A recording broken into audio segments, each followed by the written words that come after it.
Are you always snapping pics of your pets but hate displaying them in a boring old picture frame?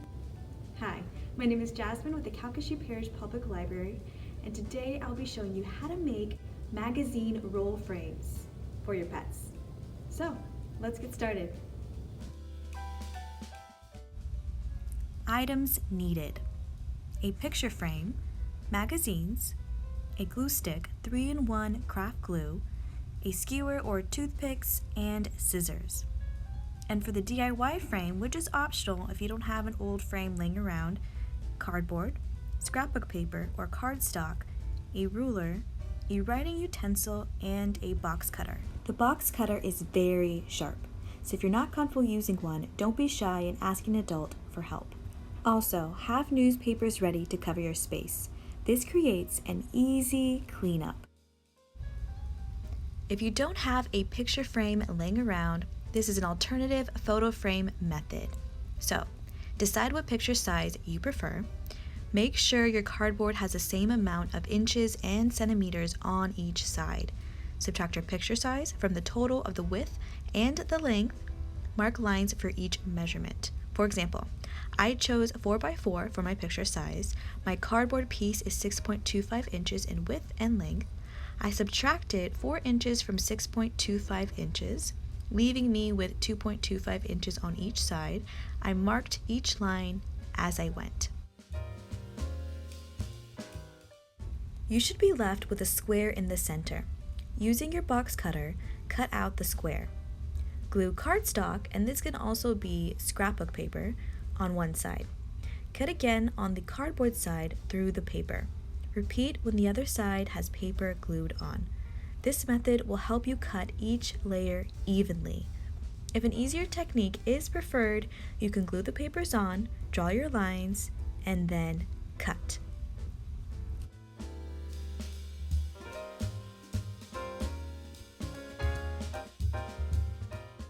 Grab some magazines and tear out some colorful pages.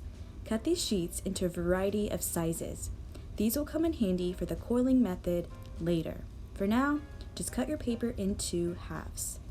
To begin rolling, grab an edge of your paper and roll firmly by grasping each end. Sometimes it helps to lightly pull the roll off the skewer to tighten it before gluing close. But try what works best for you.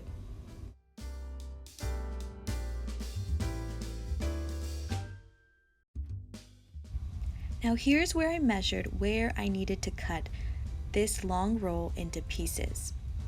So I measured it against the frame and with a ruler. I creased a line with a pencil. Once I did that, I cut it and the papers came loose. This happens when you don't keep a firm grasp. So don't worry, just re-roll it quickly on your skewer and glue it shut. Either way, you're creating new rolls, so you'll have to re-glue. Continue rolling until you end up with 70 cut rolls. I noticed at the end I had a lot of white rolls or rolls that I just wasn't really that fond of color-wise. So it's always good to keep a bunch of extra, just in case. Now for the coiled method, grab the variety of sizes and roll and glue them like normal. But then you need to flatten the rolls by creating spirals with the skewer. The thicker the piece, the more times you'll have to do this step. Sometimes, if it's a thicker piece, you can use your fingers to flatten it more, but find what works best for you. When it's as flat as possible, drench the now coiled roll in glue. To start coiling, I rolled the papers using 2 fingers at first, then used a slow folding method to pack it neatly into a circle.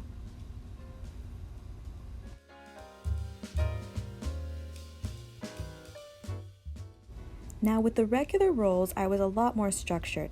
I took 2 long rolls and cut one of the long rolls into 4 pieces to create some sort of outline for the rest of them, just to kind of work a pattern all around it. In the end, I ended up with over 160 coiled pieces and around 70 of the regular rolled when cut.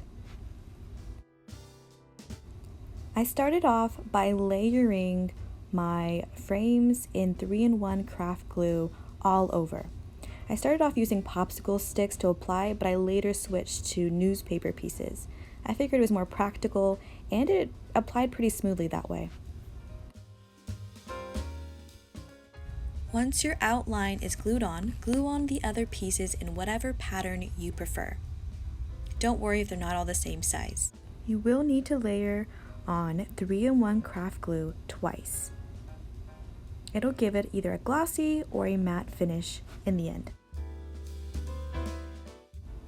Once I completed my coiled pieces and glued them on, I began to notice a lot of tiny random gaps. So I cut tinier magazine pieces to fit in some smaller coils within.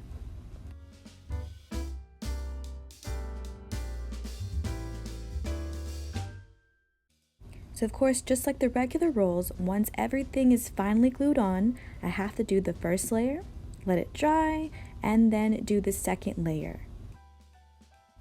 Using my frame as a guide, I cut my rolls off camera. I started off by using my scissors, but then to clean up even more neatly, I used a box cutter.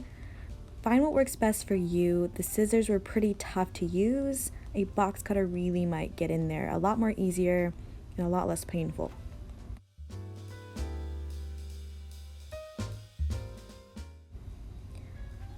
Once I cut my rolls, I went ahead and did my second layer at this time. You can do this step before cutting, but I just prefer to do it this way.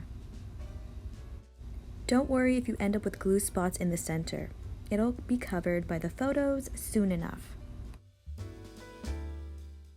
Now you can take your photo, if you don't already have a favorite chosen, and then print them out.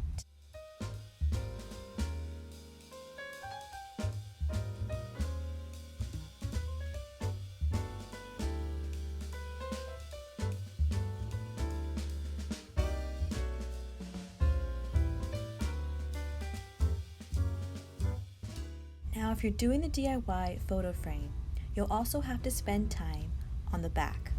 So I glued on some cute scrapbook paper, then I had to make my stands.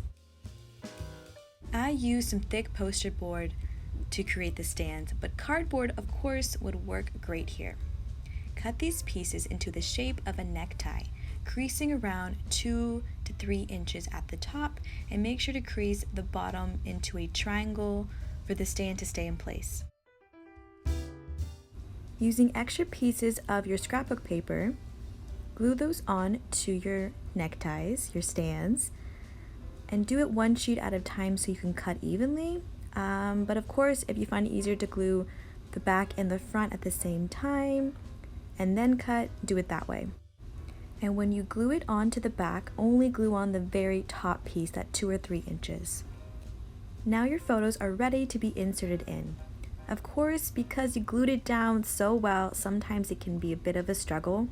If you find it a lot easier just to cut off a slight little centimeter at the bottom, go ahead and do that. So in the end, I had Binks the cat and Nala the hamster in my new roll frames. Good luck, have fun, and check back at our Facebook for the latest video.